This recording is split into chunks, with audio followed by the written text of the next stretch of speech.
Ang kwento ni Tomby.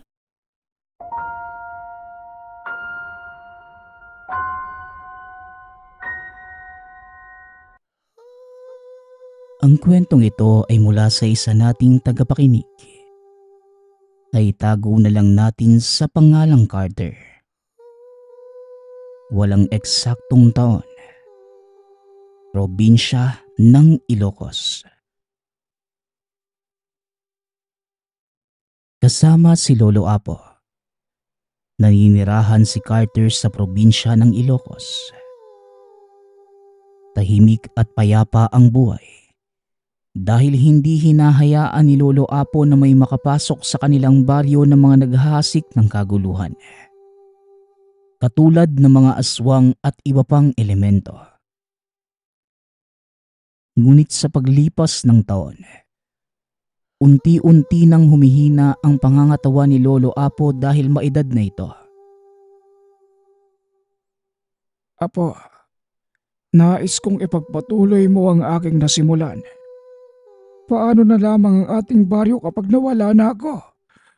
Panigurado, magdiriwang ang mga kalaban. Wika ni Lolo Apo. Natahimik naman si Carter. Alam ng binata na mabigat ang tungkulin ng lolo. Kaya alam niyang mahihirapan siya at nagdadalawang isip ang binata. Lo, hindi ko po alam kung dapat ba na maging gaya mo ko eh. Hindi ko po alam pero pakiramdam ko hindi ko magagawa ang gaya ng ginagawa mo eh. Tugon ni Carter. Mariin namang umiling ang matanda. Kaagad na hinawakan ni Lolo Apo ang balikat ng apo. Bakit naman pinangungunahan mo kagad? Kahit natakasan mo pa ang iyong kapalaran, hindi mo kayang talikuran ang mga bagay na nakatadhana sa iyo. Muling wika ni Lolo Apo. Natahimik na lamang si Carter. Hindi na lamang ito kumibos sa mga sinasabi ng lolo.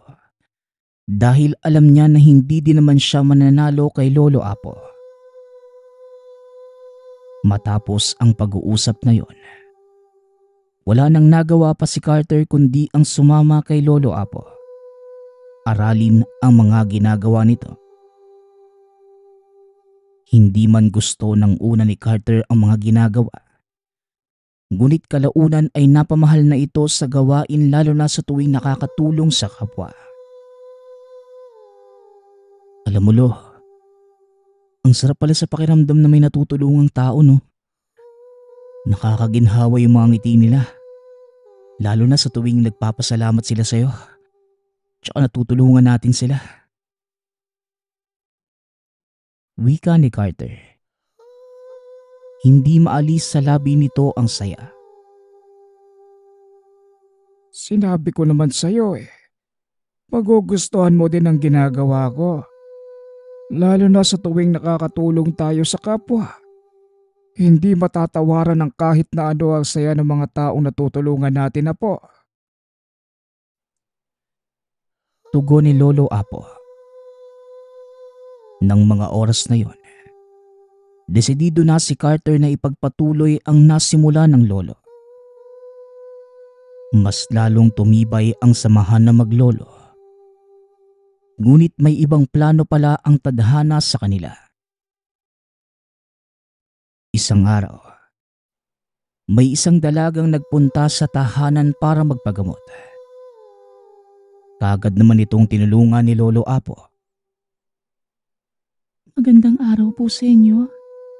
Ako si Monica. Madalas kong marinig sa mga kabaryo ko na kayo ang pinakamagaling na manggagamot.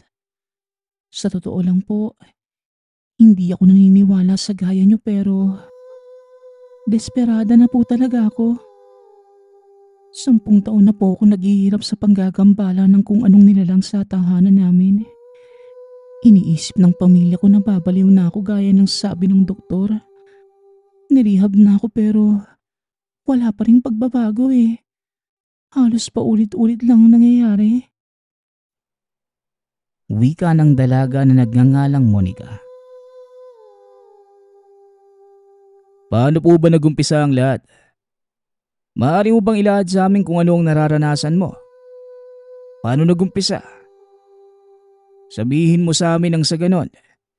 May ideya kami sa nangyayari sa'yo. Wika ni Carter. Hanggang sa nagumpisa ng magkwento ang dalaga. Nagsimula ang lahat ng to nang makaaway ko ang isa sa mga kamag-aral ko sa kolehiyo. Binantaan niya ako eh. Simula ng araw na yun naging miserable na ang buhay ko. Hindi ko na alam ang gagawin ko eh. Tugon ni Monica. Napatango na lamang ang maglolo. Sinimula ni Lolo Apo ang palaging ginagawa at tinawas ang dalaga. Aha, isang aswang ang nagpapahirap sa'yo. Hindi lang basta dahil makapangyarihan ito tulad ng isang demonyo. Wika ni Lolo Apo. Kaagad namang tinignan ni Carter ang sinasabi ng lolo. Sa puntong yon, bigla na lamang nakaramdam si Carter ng kaba. Hindi pa niya nakikita ang ganun kalakas na kalaban. Iyon ang unang beses na may lumapit sa kanila tungkol sa ganung bagay. Lo, sigurado ka po ba sa gagawin natin? Hindi lang basta aswang ang kalaban natin dito. Sinlakas na to ng demonyo, Lo. Baka ikapahamak pa natin pareho ang gagawin mo eh. Wika ni Carter.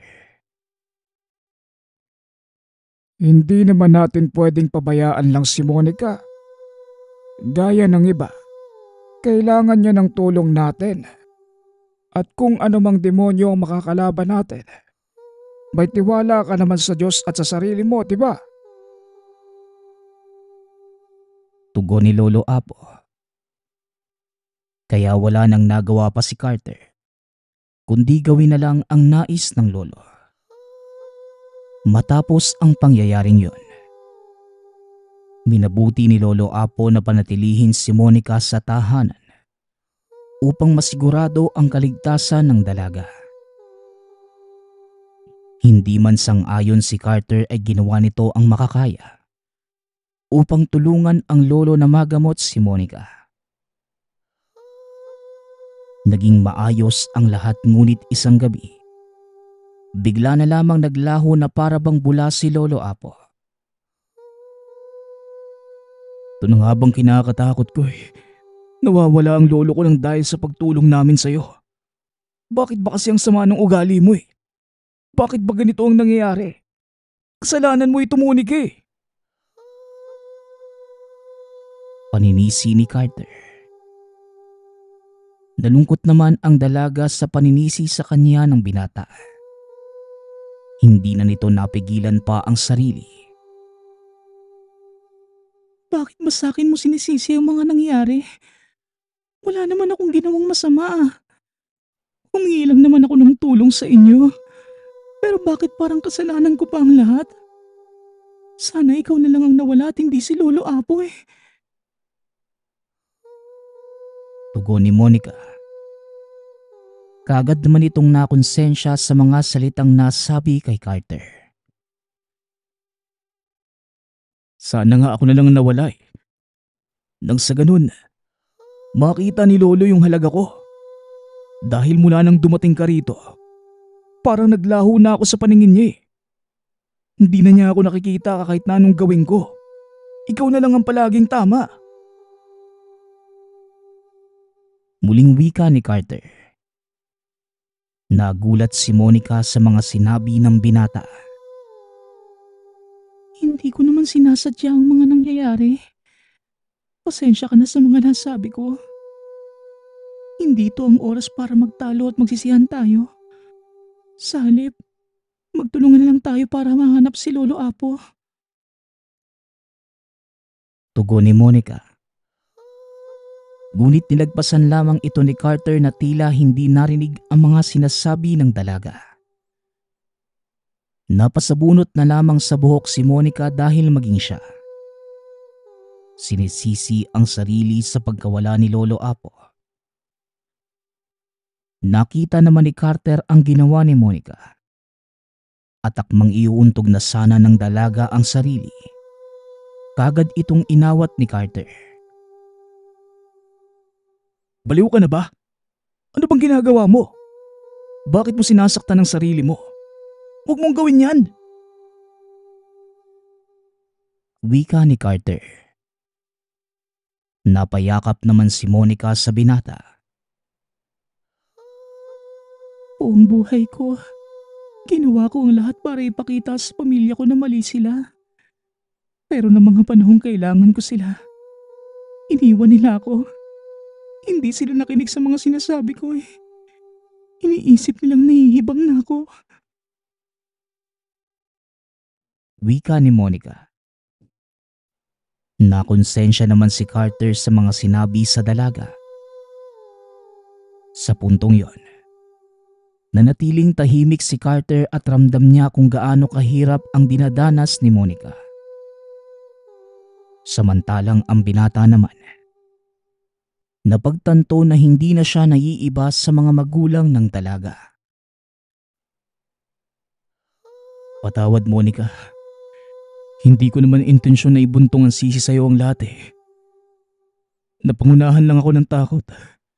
Lalo na't si Lolo Apo na lang ang meron ako eh. Tugon ni Carter. Nang mga oras na yon, doon lamang nagkaroon ng pagkakaunawaan ng dalawa. Naiintindihan ko naman ang kinakagalit mo eh. Bago ako dumating sa buhay niyo, tahimik at payapa kayong namumuhay. Tapos bigla na lang akong darating sa buhay niyo at nagsimula ng gumulo ang lahat. Wika ni Monica. Tumabi naman sa dalaga si Carter. Alam mo ba, ayaw ko naman talaga na maging kagaya ni Lolo eh. Pero sinabi niya sa akin, ang kapalarang nakatadhana sa'yo, hindi mo matatakbuhan habang buhay. Kaya mas pinili kong subukan hanggang sa nagustuhan ko na lang din. Sobrang sarap sa pakiramdam sa tuwing nakakatulong sa kapwa. Pero nung dumating ka, bigla na lang ako naduwag eh. Dahil sa lakas ng aswang na nagpapahirap sa'yo. Iniisip ko na paano kung hindi namin magawa. Paano na ang baryong aming pinapangalagaan sa mahabang panahon. Kaya mas pinili kong lumayo sa'yo. Pero may ibang plano talaga yata ang Diyos eh. Paliwanag ni Carter. Napangiti naman ang dalaga at sinabing, Baka naman maaari mo akong turuan sa pakikipaglaban. Nang sa ganun hindi ako magiging pabigat sa'yo. Subukan nating alamin kung nasaan si Lolo Apo. Malay mo may iniwan siyang bagay para matunto natin siya. Kung magtutulungan tayo, magagawa natin ang isang bagay na para bang imposible. mungkahi ni Monica. Tumango naman si Carter. Matapos ang pag-uusap na yon ng dalawa, nagpahinga na muna ang mga ito at kinabukasan kagad naghanda ang dalawa. Maaga pa lamang ay gising na si Monica at nagluto na ito ng kanilang agahan. Ang aga mo naman yatang nagising. Baka naman magkasakit ka niyan ah. Hindi mo naman kailangan gawin ng mga bagay na yan eh. Wika ni Carter. Ay naku, maupo ka na lang dyan. Ako ang babae kaya dapat ako ang nag-aasikaso sa gawaing bahay. Hayaan mo na lang ako. Lalo na't gusto ko din naman ang ginagawa ko eh. Nga pala Carter, may nakita ako na isang sobre sa silid ni Lolo Apo nung maglinis ako kanina. Hindi ko pa yan binubuklat Dahil ayokong pangunahan ka lalo na't mukhang para sa'yo ang nakasulat dyan eh. Tugon ni Monica. Sabay abot ng sobre sa binata. Kaagad na binasa ni Carter ang laman ng sulat. Naluha na lamang ang binata sa nilalaman nito. Nanlaki ang mga mata ni Carter sa huling nakasulat sa liham. Hindi naman pala nawala si Lolo eh. May posibilidad na buhay pa siya. Base sa liham na nakalagay dito, sumugod si Lolo sa bahay ng mambabarang na aswang na nagpapahirap sa'yo. Nakalagay din dito, nais niyang gawin ang lahat na makakaya niya para maibalik ang kasiyahan sa buhay mo na hindi niya dati nagawa sa nanay ko. Kailangan na nating kumilos habang maaga pa. Wika ni Carter. Nagulat si Monica sa mga sinabi ng binata. Bakit kailangang ibuwis ni Lolo Apo ang buhay niya para lang sa isang kagaya ko na hindi naman niya kaano-ano? Bigla ang tanong ni Monica at hinawakan naman ni Carter ang kamay ng dalaga. Hindi mo ba narinig ang sinabi ko? Nais ni Lolo na maging masaya kagaya noon. Dahil kagaya mo, namatay ang nanay ko nang walang nagawa si Lolo Apo. Habang buhay niyang pinagsisihan yun. Kaya ganun na lang simpatsya ni Lolo sa'yo. Dahil ayaw niyang maulit ang mga nangyari sa nakaraan. Paliwanag ni Carter. Napatango na lamang ang dalaga. Halos hindi malunok ni Monica ang kinakain samantalang si Carter naman. Bumubuo na ng plano sa isipan kung paano niya maililigtas ang lolo. Matapos mag-agahan, nagpunta ang dalawa sa silid ni Lolo Apo. Sa hindi inaasahang pagkakataon, nakita nila ang isang maliit na kahon. Nang dahil sa kuryosidad, kaagad yung binuksan ng dalawa. Sa loob ng kahon ay nakita nila ang 2 medalyon. Teka Carter, anong bagay na ito? Bakit parang napakalaga nito? Nakatago pa talaga sa kahon, no? Tanong ni Monica. Ngunit kagad kinuha ni Carter ang medalyon. Ito ay Sator Coronados at San Benito. Mga banal na medalyon panlaban sa anumang elemento, kabilang na mga aswang. Matagal nang kinikwento sa akin ni Lolo ang bagay na ito. Pero ni minsan, hindi ko nga ito nakita eh. Ito ang medalyong pinagsama laban sa aswang na ginagamit ni Lolo Apo sa pakikipaglaban. Pero bakit kaya hindi niya ito dinala? Nagtatakang tugon ni Carter. Ngumiti naman si Monica at sinabi, Baka naman, alam ni Lolo Apong darating ka para iligtas siya. Hindi ba't hindi ka pa nakakasabak sa labanan? Baka ito na ang hudyat upang gamitin mo ang mga kaalamang natutunan mo kay Lolo Apo. Wika ni Monica. Napangiti na lamang si Carter. Niyakap nito ang dalaga at ilang sandali ay nagkailangan ang mga ito. Sasamahan mo naman ako, di ba? Hindi mo ko iiwan, tama? Ililigtas natin ng sabay si Lolo Apo, di ba? Tanong ni Carter. Gumiti naman ng matamis si Monica at tumango. Oo naman eh. Ililigtas natin siya ng sabay. Pupunta tayo doon ng magkasama. Muli mong makakapiling ang lolo mo at hindi kita iiwan. Tugon ni Monica. Sa puntong yon nagkatitigan ang dalawa hanggang sa naglapat ang kanilang mga labi. Pangako, magbabago na ako, Monica.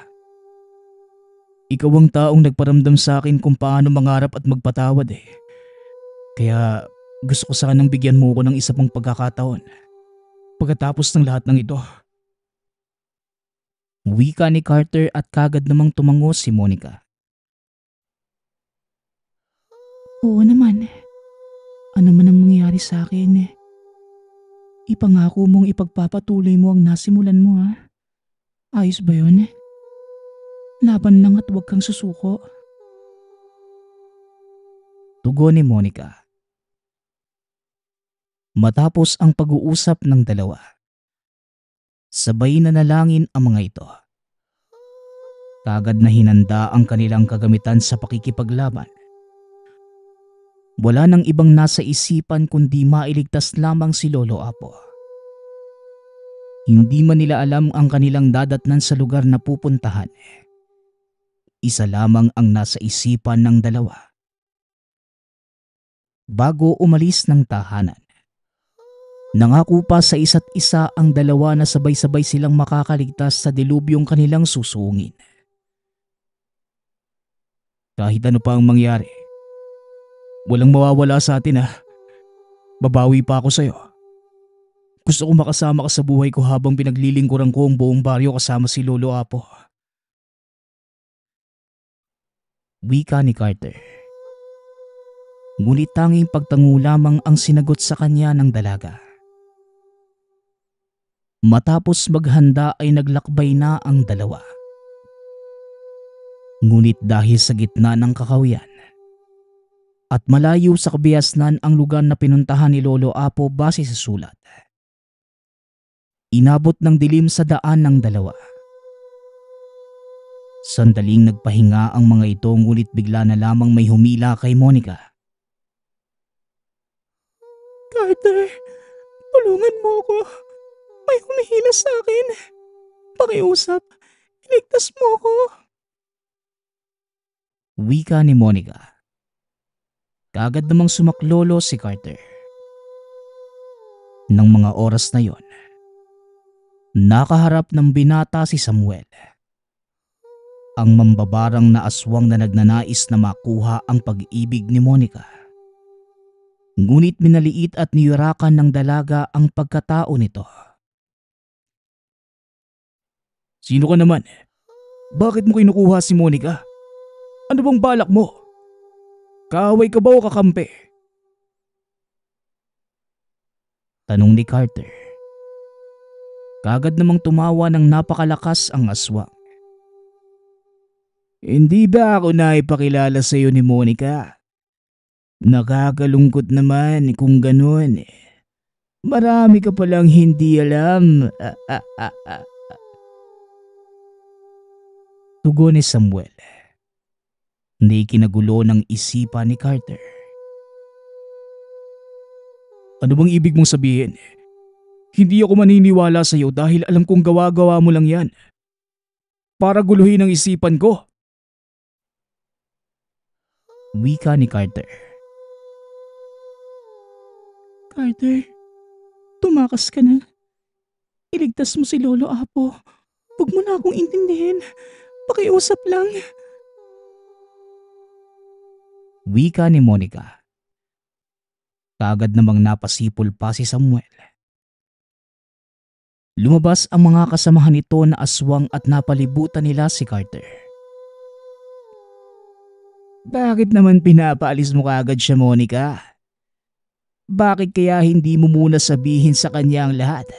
Pati ang plano mong pagpatay kay Lolo Apo? Wika ni Samuel. Nanlaki ang mga mata ni Carter sa narinig. Napayuko naman si Monica na halatang hindi kayang harapin si Carter. Anong ibig mong sabihin? Monica, sabihin mo sa akin nagsisinungaling lang siya, di ba? Pakiusap naman oh. Magsalita ka. Ipagtanggol mo ang sarili mo. Wika ni Carter. Ngunit mariing umiling si Monica. Hindi ako karapat-dapat sa pagmamahal mo, Carter. Dahil simula umpisa, hindi na ako naging totoo sa'yo. Gustong-gusto kong sabihin sa'yo ang totoo pero hawak ni Samuel ang buhay ng pamilya ko. At kapag hindi ko tinupad ang usapan namin, Papatayin niya ang mahal ko sa buhay. Sana mapatawad mo ko. Umiiyak na tugon ni Monica. Napaluhod si Carter at tila sinaksak ng kutsilyo ang puso ng binata. Durog na durog ang puso ni Carter. Paano mo nagawa sa akin ang bagay na to? Nasaan ang lolo ko? Pakiusap naman oh. Magsalita kayo. Wika ni Carter. Kaagad namang nilabas ng mga aswang si Lolo Apo na duguan at walang malay. Huwag ka munang umiyak, Carter. Hindi mo pa narinig ang buong kwento eh. Puro ako ang masama sa sinasabi ni Monica. Wika ni Samuel. Tama na, Samuel. Nakuha mo na ang gusto mo. Pakawalan mo na ako at ang pamilya ko. Tugon ni Monica. Aalis ka na kagad? Ayaw mo bang makita kung paano ko patayin ang maglolong ito? Na itinuring kang pamilya at minahal ka pa. Grabe ka naman yata. Wika ni Samuel. Habang masamang nakatitig kay Carter. Ano bang ginawa namin sa iyong masama? Sa iyo, Samuel. Sino ka ba? Lalo ka na, Monica. Anong kasalanan namin sa iyo para gantuhin mo kami? Pinagkatiwalaan kita eh. Pero traidor ka pala. Wika ni Carter. Oo, masama na ako masama pero hindi ko alam ang gagawin eh. Hawak niya ang buhay ng pamilya ko at para mapalaya kami sa sumpa niya, kailangan maisama ko si Lolo Apo kay Samuel. Maging ikaw para wala nang balakid sa mga plano niya. Pero lahat ng pinakita ko sa'yo, lahat ng sinabi ko totoo yun. Kung may iba lang na paraan, hindi na tayo hahantong sa ganito. Tugon ni Monica. Napayuko na lamang ito. Kung mas naniwala at nagtiwala ka sana sa amin ni Lolo, hindi mo kailangan maging ganito eh. Pero ano pa nga bang magagawa ko? Trinaydor na ako ng babaeng binahal at pinagkatiwalaan ko. Wika ni Carter. Sabay lapit kay Lolo Apo. Kaagad namang pinakawala ni Samuel ang pamilya ni Monica. Kasama ang dalaga. Hindi makapaniwala si Carter na nakikita niya na ang babaeng minamahal niya. Palayo at iniiwan siya sa gitna ng labanan. Para bang dinudurog ng pira-piraso ang puso ni Carter. Dahil ang pangarap na binuo niya sa isipan kasama si Monica. Unti-unti nang naglalaho maging ang pangako ng dalaga ay napako. Wala nang ibang aasahan si Carter kundi ang sarili. Kaya tumayo ito habang hawak ang buntot pagi. Kinuha sa bulsa ang 2 medalyon. Kaagad niya itong isinuot. Determinado itong manalo sa labanan na tila ba imposibleng manalo. Gaya na, pira-pirasuhin niyo ang katawan ng lalaking yan. Gaya ng pagdurog ni Monica sa kanyang puso. Sugod mga kasama! Utos ni Samuel. Kaagad namang sumugod ang mga aswang. Masakit man ang lahat ng nangyari. Ngunit ayaw ni Carter na ang lugar na yon ang kanilang maging libingan. Bawat paghampas ng buntot pagi isang aswang ang bumabagsak. At sa bawat pagsugod ng kalaban isang sugat sa iba't ibang parte ng katawan ang tinatamo ni Carter. Ngunit hindi niya iniinda ang sakit. Dahil wala nang masahapdi pa sa sugat na iniwan ni Monica. Samantala sa kabilang banda naman, hindi mapakali si Monica. Hindi niya kayang talikuran si Carter at Lolo Apo. Mauna na po kayo sa akin. Babalik po ako doon. Hindi po kakayanin ng konsensya kong iwanan ng sa ganun na lamang ang mga taong naging dahilan ng ating kalayaan. Kung hindi man ako makabalik sa ating tahanan, tandaan niyo palagi, mahal na mahal ko kayo at tuparin niyo ang ating mga pangarap. Kahit wala na ako, itatama ko lang yung lahat ng pagkakamaling nagawa ko. Wika ni Monica sa pamilya. Kagad naman siyang niyakap ng mga ito.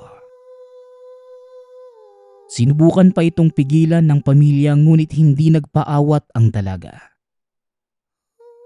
Kagad itong bumalik sa lugar kung saan niya iniwan si Carter. Habang tumatakbo, sumasagi sa isip ng dalaga ang masasayang alaala kasama ang maglolo. Mas lalong umigting ang kagustuhan ni Monica na iligtas ang maglolo. Pagkarating sa lugar, nakita ni Monica na nakaupo na sa lapag si Carter. Pawisan, duguan at sugatan na ito. Mababakas din sa mukha nito ang pagod at mas lalong napaiyak si Monica. Dahil inuusig na siya ng konsensya. Kagad na lumapit si Monica kay Carter. Dinampot ang buntot pagi na kinagulat pa ng binata. Monica, anong ginagawa mo dito? Akala ko umalis ka na kasama ng pamilya mo. Tanong ni Carter. Pinunasan naman ni Monica ang pawis sa mukha ng binata. Naging traidor man ako sa inyo ni Lolo Apo. Hindi ko naman kayang ibaon na lang sa limot ang pinagsamahan natin. Marunong akong tumupad sa pangakong binitawan ko. Kaya tumayo ka na dyan. Sabay tayong lalaban sa kanila. Alam kong hindi ito sapat para mapatawad mo ko pero hayaan mo kong tuparin ang pangako ko sa iyo. Tugon ni Monica. Inilahad nito ang kamay na siyang tinanggap naman ni Carter. Hayaan kitang tuparin ang pangako mo. Pero may utang ka sa akin. Tandaan mo, malaki ang kasalanan mo sa akin. Wika ni Carter. Nakita naman ito ni Samuel. Kaya ang nakangiting itsura nito, bigla na lamang napasimangot. Sinabihan ni Samuel na sugurin na ang dalawa. Mabilis namang kumilos ang mga kasamahan nitong aswang at sumugod sa dalawa. Nanatiling walang malay si Lolo Apo ng mga oras na yon. Wala itong kaalam-alam sa mga kaganapan. Samantala ang dalawa naman, hawak kamay na lumaban sa mga aswang at sa kanilang pagtutulungan. Naubos nila ang mga kalaban.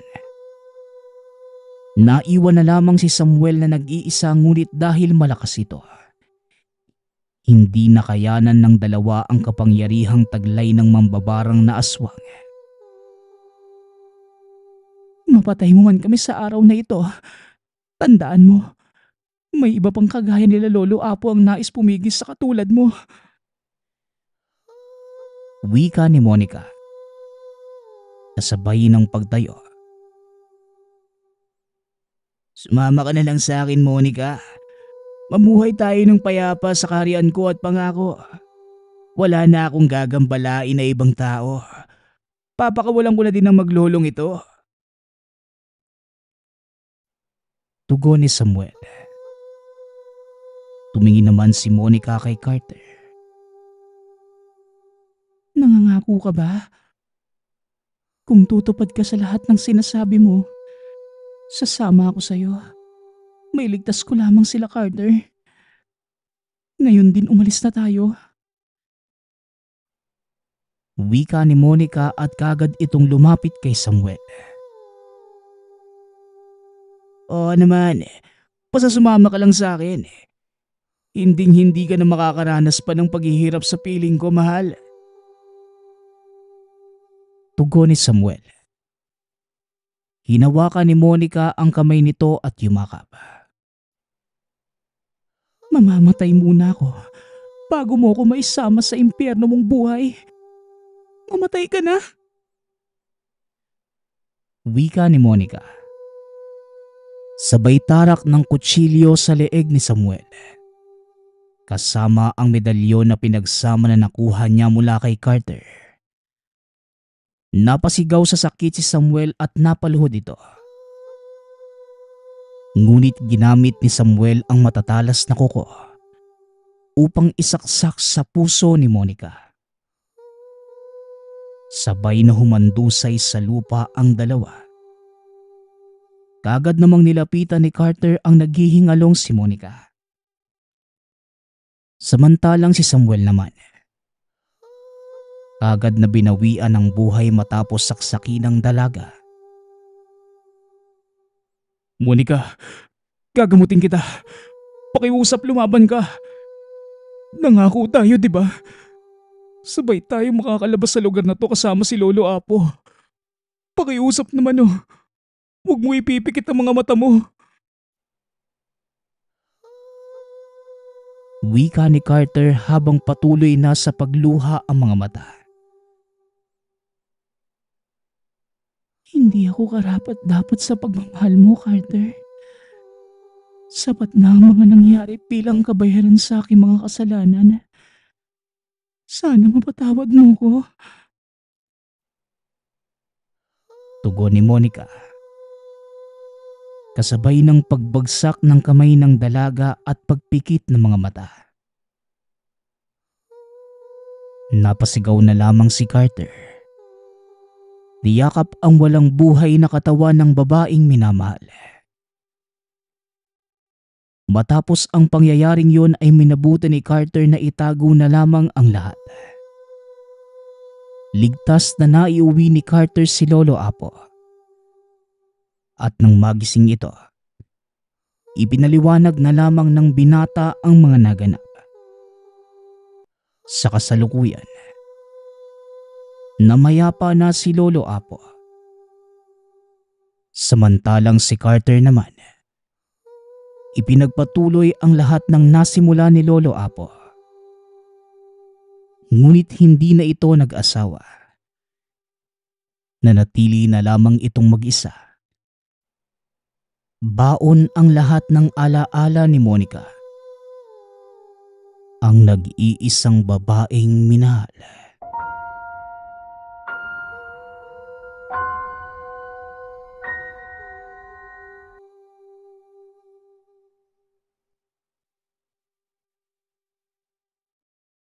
Ang kwentong ito ay mula sa isa nating kabayan na itago na lang natin sa pangalang Guido. Taong 1985. Negros Occidental. Nang mga panahong ito, isang tricycle driver sa bayan ng Silay itong si Guido. Mula sa mahirap na pamilya, kaya naman hindi na ito nakapag-aral ng sekundarya. Tanging pagpapasada lamang ng tricycle ang alam niyang hanap buhay. Bunga ng isang broken family si Guido. Iniwan sila ng ama at nagkaroon naman ng ibang pamilya ang ina. Kaya siya na lamang ang tumayong magulang sa kanyang dalawang kapatid. Sinikap ng binatang pag-aralin ang mga ito. Sa kadahilan ng nais niyang magkaroon sila ng magandang buhay. Pagbutihan niyo ang pag-aaral niyo ha. Ayoko matulad kayo sa akin. Gusto ko balang araw magkaroon kayo ng magandang trabaho at maayos sa tahanan. Wika ni Guido. Habang hinahanda ang mga kagamitan ng kanyang mga kapatid sa pagpasok. Inihahatid niya ito sa paaralan bago tumuloy ng pagpapasada. At sa tuwing tanghali naman ay hinahatiran niya ng tanghalian ang dalawa. May kaliitan ang kita ni Guido sa pamamasada. Kaya minsan umi-extra pa siya bilang barker sa paradahan ng bus.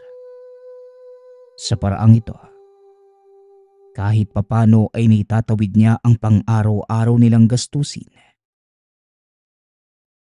Hanggang sa isang araw, may nakilala si Guido na isang lalaki. Mas matanda lang ito ng ilang taon sa kanya. Habang nakaupo sa tricycle, nilapitan siya nito at kagad nagtanong. "Ta, pwede ba kitang arkilahin? May mga ikakarga lang ako na ayaw kasi sakay ng jeep. Wala daw uupuan ng mga pasahero." Wika ng lalaki na nagngangalang si Ron. "Saan po ba ang punta nyo?" tanong ni Guido. Kagad namang sinabi ng lalaki na sa kabilang barangay lamang ang punta nito. Dahil malapit lang naman, kagad pumayag si Guido. Dagdag kita din yon para sa binata. Isinakay niya ang lalaki papunta sa mga dala nito. Kaagad na kinarga. Pero bago sila umalis ay may sinabi sa kanya ang lalaki. "To, huwag mong sasabihin sa iba na naging pasahero mo ako. Kalimutan mong nagkakilala tayo kung ayaw mo mapahamak." Wika ni Seron. Napakunot naman ang noo ng binata dahil hindi niya naunawaan ang ibig sabihin ng pasahero. "Teka lang po, Manong. Tinatakot mo ba ako? Kasi kung ganun, ngayon palang bumaba ka na sa motor ko. Kung hindi, dila mo lang ang walang latay sa akin."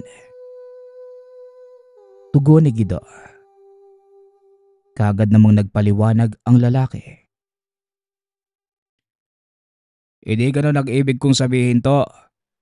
Pag nalaman ng mga humahabol sa akin na ikaw ang nasakyan ko, baka mapahamak ka eh." Muling wika ng lalaki. Kagad namang kuwalma si Guido. Muling nagtanong kung ano ang dala ng lalaki. Pero tumugon nito na mas mabuti nang hindi alam ng binata kung ano ang mga yon. Dahil doon hindi na nagawang magtanong pa ni Guido. Tuloy-tuloy lamang ito sa pagmamaneho nang bigla silang harangin ng dalawang kalalakihan. Laking gulat ni Guido nang bigla na lang maglabas ng baril ang mga ito. Pinaulanan sila ng bala. At sa kasamaang palad, tinamaan ang binata. Dahilan para mahulog ito sa motor. Samantalang yung lalaki naman, nagawa nitong makatalon at magtago bago pa man magpaputok ang mga kalalakihan. Hindi na alam ni Guido ang mga sumunod na nangyari. Nagising na lamang ito na nasa loob na ng isang kubo. Dali-daling bumangon ang binata. Ngunit napabalik din sa pagkakahiga dahil nakaramdam siya ng sakit sa tagiliran. "Huwag ka muna kumilos. Malalim ang sugat mo at baka bumuka yan." Wika ni Seron. Kagad namang kinapa ng binata ang tagiliran na nooy balot ng benda. "Ano po bang nangyari sa akin, Manong? Sino ang mga lalaking yun? Bakit nila tayo pinagbabaril kanina?" tanong ng binata. Wala nang nagawa si Seron kundi ang umamin dito. Sa isip-isip niya, nadamay na din naman ang binata sa gulo. "Ang mga taong yon ay mga rebelde. Dati din akong kasapi ng kilusang kinabibilangan nila. Kumalas ako dahil unti-unti na silang naliliis ng landas. Nawala ng adikain naming ipaglaban ang inaapi. Tinutugis nila ako dahil natuklasan kong sumanib ang buong kilusan sa isang kulto ng mga satanista." Paliwanag ni Seron. Dagdag pa nito, ang mga dala niyang kahon ay mahalagang mga kasulatan at ilang libro. na makakapagpatunay ng pagsamba ng mga dati niyang kasamahan sa demonyo. Bigla namang nagtaka si Guido dahil ang huling naalala niya ay pinaulan sila ng bala. Kaya kagad siyang napatanong kay Seron.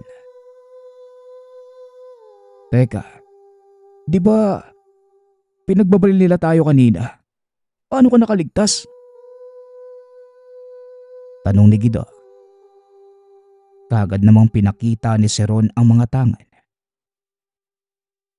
Dahil sa mga mutya at medalyong kong tangan, bilang isang rebelde, naghangad din ako ng pansariling proteksyon noon para hindi ako tablan ng bala at mga patalim. Tugon ni Seron. Ngunit sa halip na maniwala, natawa pa si Guido dahil hindi naman ito naniniwala sa mga agimat at mutya. Pinaglululokong ba ako, Manong? Pasensya na po pero hindi ako naniniwala sa mga ganyan. Baka uwi na nga lang. Wika ni Guido. Akmang aalis na sana ang binata nang bigla siyang harangin ni Seron. Huwag kang aalis sa lugar na to dahil sa nakita ka na nilang kasama mo ko. Nasa panganib na din ang buhay mo. Muling wika ni Seron. Paano na yung mga kapatid ko? Sino ang bubuhay sa kanila? Kailangan ko silang puntahan . Tugon ni Guido habang nagpupumilit na lumabas sa pinto ng tahanan ni Seron. Ako na ang bahala sa mga kapatid mo. Habang nag-uusap tayo, may mga kasama na akong nautusan para sunduin sila sa paaralan. Maya-maya lang, andito na din sila kaya magpahinga ka na lang muna. Wika ni Seron. Maya-maya ay tumatakbong papasok ng tahanan ang dalawang kapatid. Kagad itong yumakap sa kanya. Siniguro naman ni Guido na nasa ligtas silang lugar. Kaya kagad ding huminahon ang dalawang bata. Nang gabing yon, inisip ni Guido ang mga sinabi ni Seron tungkol sa mga kulto at kung paano siyang nakaligtas sa bala. Nakita niya ang mga kahon na kinarga nila sa tricycle. Kagad niya itong binuksan at sinimulang basahin ang mga nilalaman. Nagulat siya sa mga nakasulat dahil puro paraan para sa mga ritual ng pag-aalay ang nakikita niya dito. May mga sumisimbolo pa na sumasagisag sa demonyo. Hanggang sa kagad niyang sinara ang mga pahina. Dahil narinig niyang papasok na ng tahanan si Seron at iba pang nitong kasamahan. Nang makita ni Seron na hawak niya ang libro, bigla itong nagalit. Bakit mo binubuksan ang librong yan? Wala ka nga talagang alam. Pwede kang mapahamak sa pagbabasa lang ng mga nakasulat dito. Wika ni Seron. Sabay kuha ng libro sa kamay ng binata. Kagad siyang inaya nito para maghapunan. At habang kumakain, isinalaysay muli sa kanya ni Seron ang lahat. Ayon dito, naghangad ang kanilang kilusan ng proteksyon kaya lumapit sila sa isang taong inakala nilang manggagamot. Noong una ay puro gamit sa kanan ang pinagkakaloob nito. Ngunit nang magtagal ay unti-unti nang nag-iiba ang pinagagawa niya sa mga kasapi ng kilusan. Merong nag-aalay sila ng dugo ng tao para mapalakas ang mga kagamitang taglay.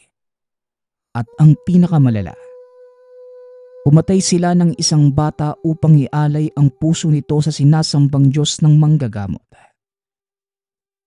Nang matuklasan ni Seron na satanista ito, kagad niyang kinuha ang mga kasulatan na taklat para itakas ang mga ito. Inakala ni Seron na hihina ang kapangyarihan ng taong yon, pero mali pala ang inaakala. Dahil mas lalo itong lumakas at napasailalim ng kapangyarihan ang mga dati nilang kasamahan. Iilan na lamang ang natirang nasa matinong kaisipan at sumama silang lahat kay Seron. Totoong sinasabi ni Saron bata. Nasa ilalim ng kapangyarihan ng kulto mga kasama namin. Wala nga kaming magawa sa kanila dahil napakadami nila. Kaya nagpasya na lang kaming tumakas. Hinanap kaagad namin si Saron. Wika ng isa sa mga kasamahan na nagngangalang Andoy. Bahagyang nakumbinsi si Gido sa mga sinabi nila. Pero may bahagi pa din ng isipan niya na ayaw maniwala. Alam kong hindi ka lubusang naniniwala sa amin. Hayaan mo bukas. Ikaw mismo ang makakasaksi ng mga sinasabi kong kakayanang taglay ko. Wika ni Seron. Kinabukasan, maaga niyang ginising si Gido. Papungas-pungas namang bumangon ang binata at nang makalabas ng tahanan, nakita niyang may mga nakalatag na baril, kutsilyo at itak sa isang mesa. Nakikita mo ba ang mga sandatang yang Gido? Ikaw ang pumili ng sandatang gagamitin mo. Wika ni Seron. Tumayo ito sa gawing dulo malayo sa kinatatayuan ng binata. At nagtanggal ito ng kasuotang pang-itaas. Sige na Gido, pumili ka na ng sandatang sa tingin mo makakapagpabagsak kay Saron. Wika ni Andoy. Kagad namang dinampot ni Gido ang baril. Ito lang ang alam niyang makakapagpatumba sa isang taong nasa malayo. Itutok mo sa akin ang baril na yan. Huwag kang magdadalawang isip na ibuto. Patamaan mo ako sa kahit saang parte ng katawan ko. Wika ni Seron. Kagad namang nilapag ni Gido ang baril at tumugon. Nababaliw ka na ba? Bakit ko naman gagawin yun? Mamaya pag napatay pa kita, kargo de konsensya ko pa. Huwag na nga lang. Tugon ng binata. Ngunit dahil sa pamimilit ni Seron, hindi na nakapagpigil si Gido. Muli nitong dinampot ang baril at walang tigil na pinaputukan si Seron.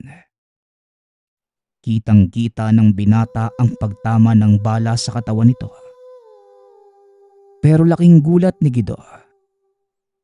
Dahil wala ni isa sa mga balang laman ng magasin ang bumaon sa katawan ni Seron. Nakatulala pa si Gido nang lapitan siya ni Andoy. At natauhan lamang nang tapikin siya sa balikat. O ano Gido? Naniniwala ka na ba?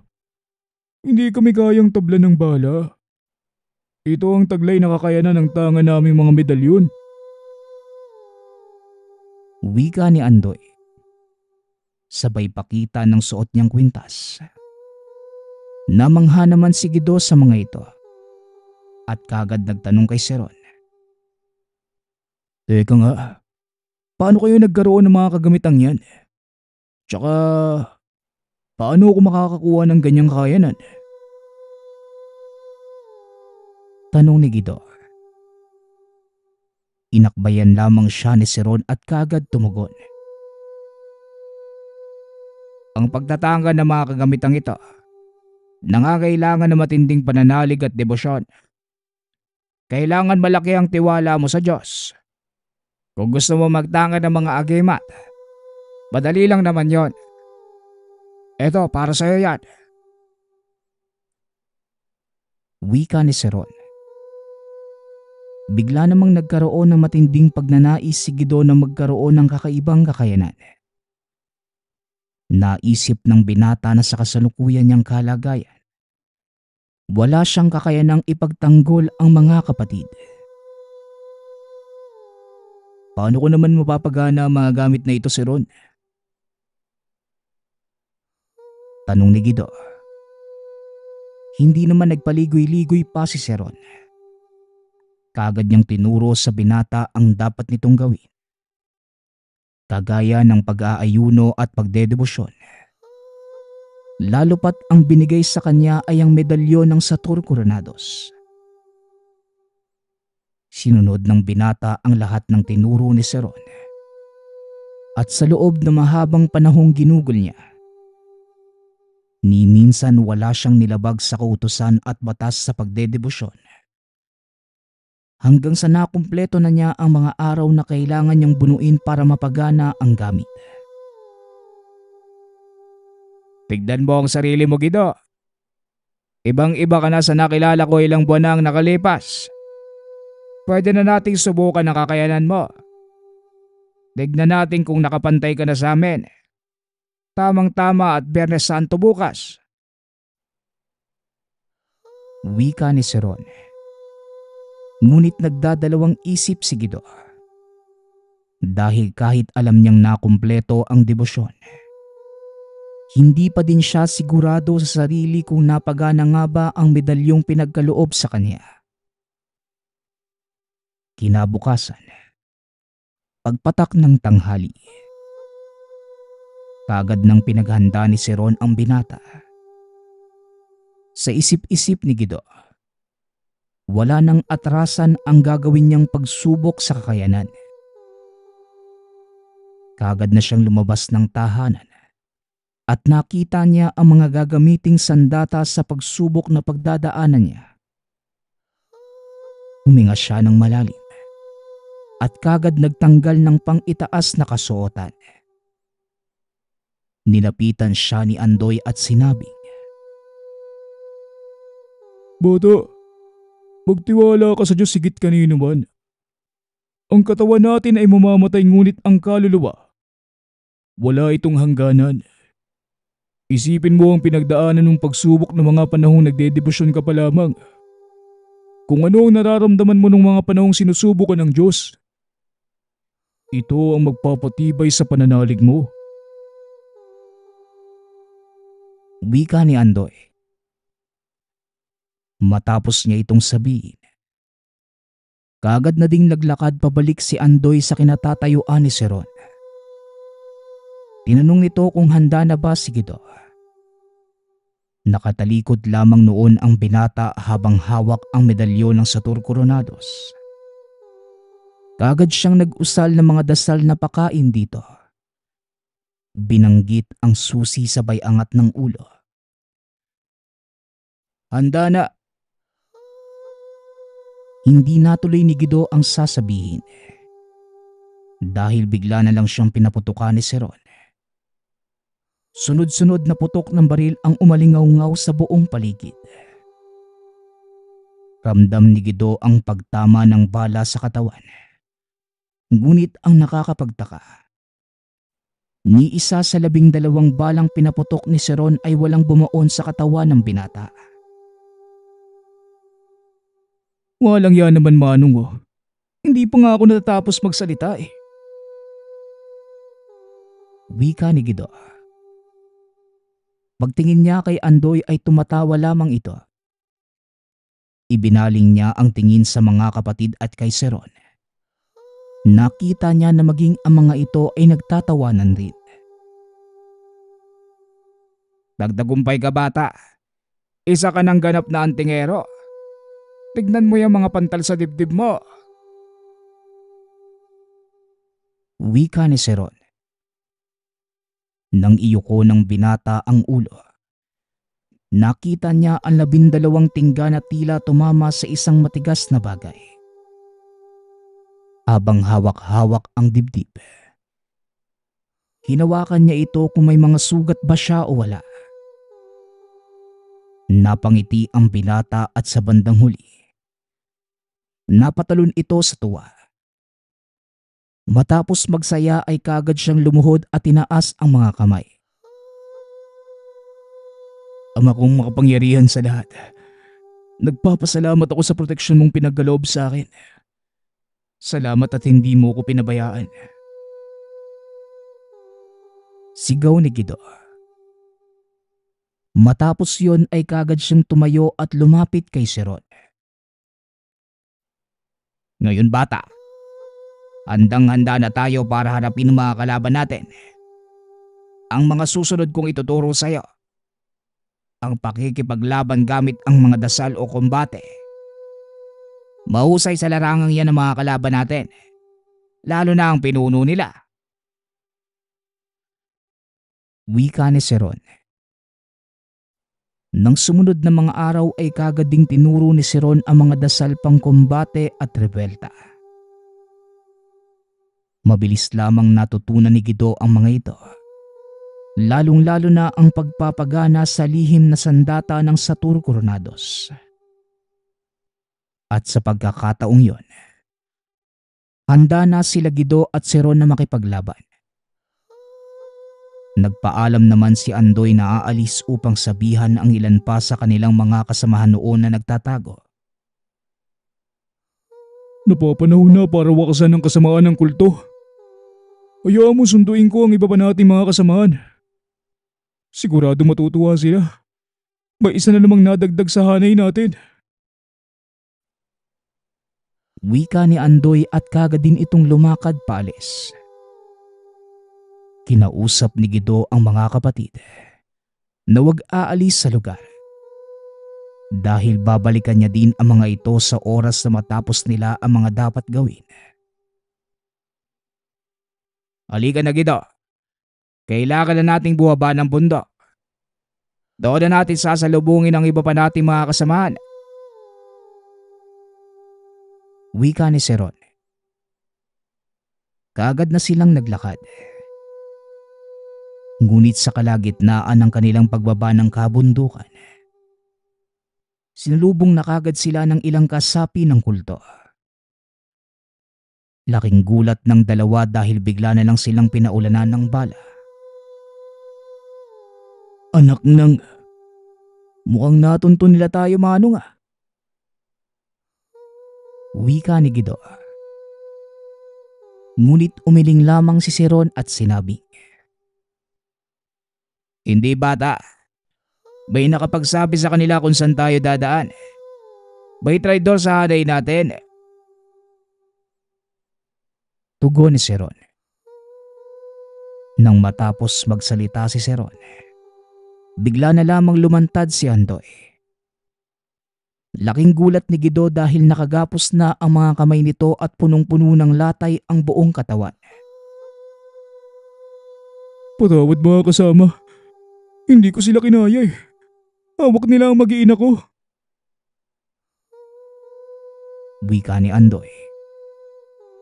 Nagpantig ang tenga ni Guido sa mga narinig. Kagad nitong pinagbabaril ang ilan sa mga kalaban.